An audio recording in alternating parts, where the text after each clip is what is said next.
सबसे पहले देवादि देव महादेव जगत गुरु के चरणों में मैं प्रणाम करती हूँ। साथ ही साथ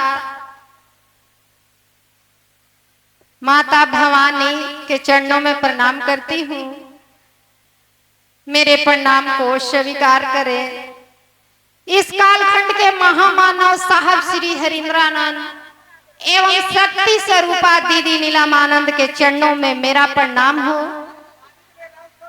इस चर्चा स्थल पर उपस्थित सभी भाई बहन के चरणों में प्रणाम करती हूँ। मेरे प्रणाम को अपने अपने चरणों में स्वीकार करें।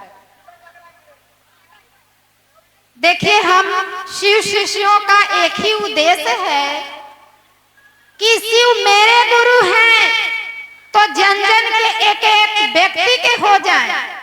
और ये कैसे होंगे, इसके लिए हम आपको मिलजुल कर प्रयास करना होगा। कदम से कदम मिलाकर चलना होगा। लोगों के पास जाना होगा। ये नहीं कि हम घर में बैठे हैं तो काम हो जाएगा। घर में बैठ के दो काम कर सकते हैं, दया मांग सकते हैं और अपने गुरु को प्रणाम कर सकते हैं, लेकिन जो दूसरा सूत्र है इसके लिए हमको बाहर निकलना होगा। साहब अक्सर कहा करते थे कि एक गुरु भाई था, वो जाता था, साहब कहते थे क्या 3 सूत्र तुम करते हो? तो हाँ कर लेते हैं, दया मांग लेते हैं, चर्चा कर लेते हैं, नमः शिवाय से प्रणाम कर लेते हैं। साहब मेरे यहाँ एक बिलाई रखे हैं, उसी बिलाई से डेली चर्चा कर लेते हैं। साहब इस बात पर बहुत हंसे। अरे गुरु की जरूरत जानवर के नहीं है, गुरु की जरूरत मानव की है। अभी एक छोटी सी बहन कितना अच्छा से समझा के गई कि गुरु की जरूरत मनुष्य के है। बच्चा जब जन्म लेता है, मनुष्य का बच्चा, तो रोज छछन के रह जाएगा। जब तक माँ अपने स्तन से उसको स्तनपान नहीं कराएगा तो स्तनपान नहीं कर सकता है। वही जानवर का बच्चा अगर जन्म लेता है, देखते हैं कि कभी कभी जानवर जब हम लोग सोए रहते हैं 12-1 बजे बच्चा जन्म दे देता ही है और बच्चा स्वयं खड़ा होकर अपने माँ को स्तनपान करती है, क्योंकि उसको प्राकृतिक पदार्थ गुण देकर वहां से भेजा है। और हम मनुष्य को कहा गया है कि ज्ञानशील प्राणी है। गुरु की जरूरत मनुष्य को है, पग पग में गुरु की जरूरत है। तो ज्ञान के हमको जरूरत है। जब तक हम गुरु नहीं बनाएंगे तब तक ज्ञान नहीं होगा। यह मानव जीवन में जब तक गुरु नहीं है तब तक यह जीवन जो है यह अधूरा है। इस मानव जीवन को पूर्ण करने के लिए एक गुरु की जरूरत है। अगर हम यह गुरु परंपरा जो है आज नहीं चली है, जब से सृष्टि हुआ है तब से गुरु की परंपरा चली है। और प्रथम गुरु महादेव है और शिष्या माँ पार्वती है, क्योंकि सृष्टि उन्होंने किया, उनसे जानकार कोई हो ही नहीं सकता है। और जो जानकार होता है वह गुरु होता है। साहब शमशान, कब्रिस्तान, बहुत सारे गुरुओं के सानिध्य में गए, कहीं भी उनको मन में संतोष, हताशा, मन विवस्था में अंततः जब शमशान साधना कर रहे थे तो महाप्रेत ने महादेव के रूप में आकर कहता है कि मैं ही शिव है, मुझसे सीख लो। अगर गुरु कोई भी होता है तो शिष्य के लिए हित सोचेगा, अनहित नहीं सोचेगा। साहब से वह महाप्रेत कहता है जो शिव के भेष में आया था कि हरिंद्र जो तुम गले के माला पहना है वो हमको दे दो। साहब स्वेच्छा से निकाल कर दे रहे थे, लेकिन वह लंबा सा हाथ बढ़ाया, अपना रूप साक्षात रूप में आया और गला में गर्दन में हाथ लगाया और कहा कि हरिंद्र तुमको हम बर्बाद कर देंगे। साहब के ओर से आवाज आता है कि हमको क्या बर्बाद तुम करेगा, हम तो बर्बाद है ही हैं। हम जन्म लिए हैं तबे से लोग कहता है कि विश्वनाथ बाबू का बच्चा जन्म लिया है वह पागल है। शमशान कब्रिस्तान 12 बरस के उम्र में कर रहा है। जब वो 8वां क्लास में पढ़ते थे तबे से शमशान और कब्रिस्तान को भ्रमण करते थे। तो हमको क्या बर्बाद करेगा, बर्बाद आदमी के क्या बर्बाद करेगा। और देखिए वहां से भी उनका मन एकदम विघ्न हो गया। साहब कहे कि यहाँ भी हम ठगाइए गए, लेकिन अंततः 18 नवंबर 1974 को साहब श्मशान में बैठे थे तो उन्होंने संकल्प लिया कि महादेव को गुरु बनाएंगे। साहब कहते थे कि मेरे पिताजी और माँ अक्सर बातचीत करते रहते थे कि महादेव जो है सबसे बड़ा देवता है। तो हम उसी रास्ते से इधर उधर चलते थे, सुनते थे। तो हमको मन में ख्याल हुआ कि महादेव जब भगवान हो सकते हैं तो भगवान गुरु क्यों नहीं। और उन्होंने तत्क्षण महादेव को गुरु बना लिया और संकल्प लिया कि जो मैंने पहले किया अब नहीं करूंगा, और शमशान छोड़ दिए। अन्य गुरुओं के सन्निधि में गया, अब नहीं जाऊंगा।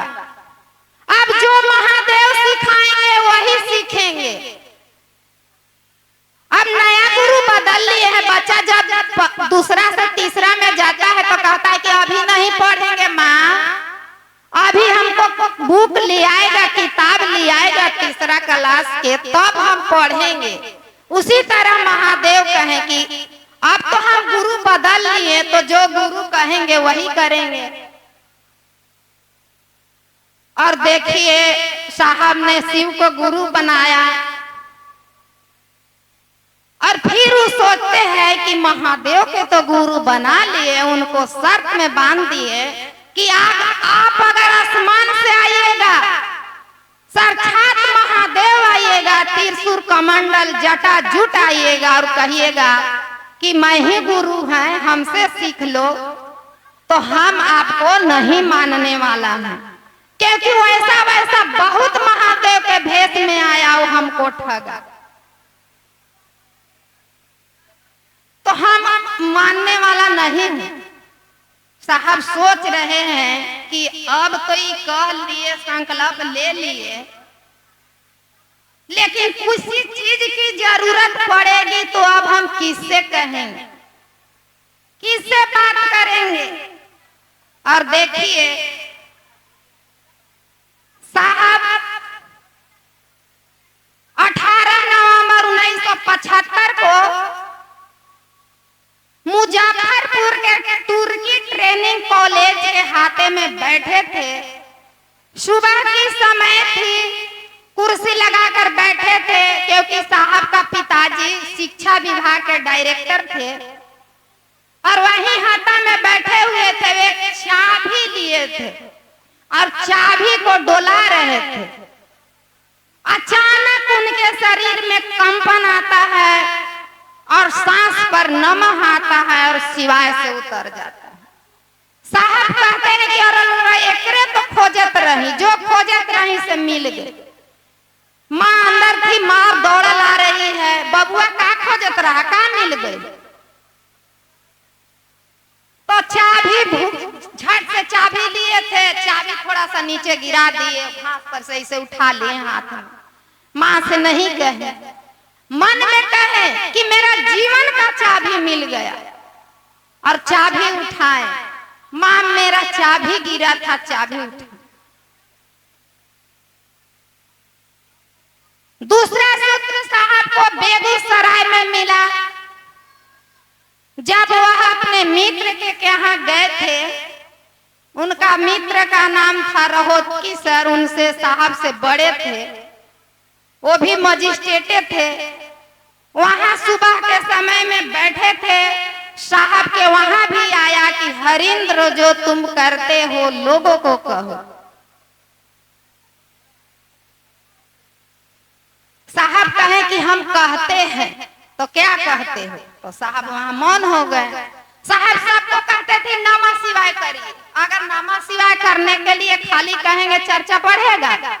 एक आदमी से बढ़ेगा?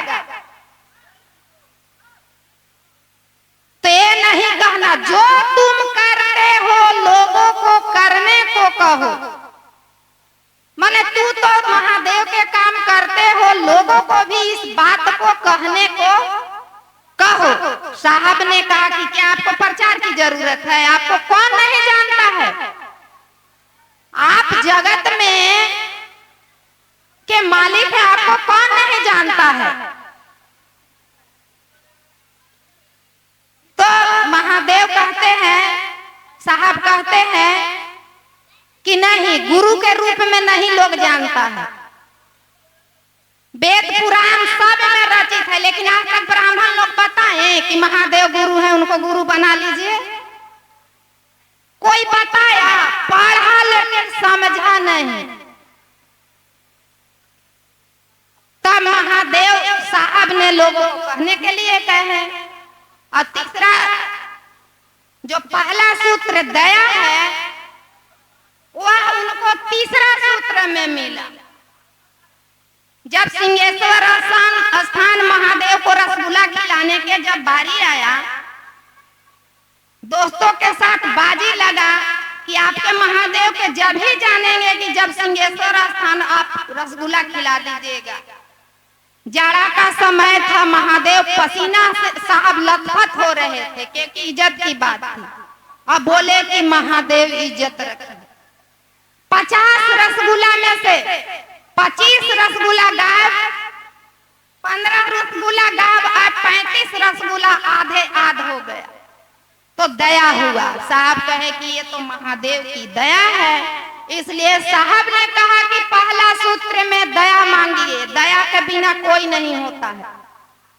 पहला सबसे अंतिम में दया मिला और पहला में रख दिए।